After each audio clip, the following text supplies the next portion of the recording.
近忙着看房的事，然后到处用心家电嘛，然后买了一个这个特别牛，它可以自己清理自己的尘盒，给你们看一下，炫一下。哎，怎么说？不止我这个小土豆一样高兴吧？这谁看了不觉得牛啊？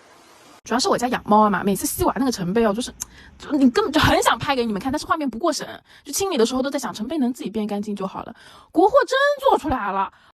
我用到这功能的时候都觉得很夸张，就觉得家里还能再养2只猫，而且有望这牌子它定价一向不贵嘛，很体贴我的钱包。它不仅能自己清理，还有个袋子，官方名是叫集成袋，我叫它垃圾袋，反正一个道理。一个袋子是说能用2-3个月，但是你满了再丢嘛，你也不用管它时间，就你不用自己洗尘杯就好了。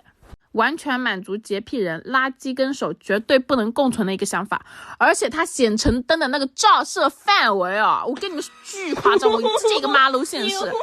我用过最亮的一个显尘灯了，真的是，而且它那个底部就是一点没缠绕的，我吸了这么久，它那个头发跟猫毛一点没绕的，就是这个刷毛呢有一点脏，但是它毕竟不是洗地机嘛，就也能接受的，而且它是可以换的嘛，就是官方是有的，再加上它这个基站真的很好看，就是那种我花了这么一点小钱让我装了一个大杯的感觉，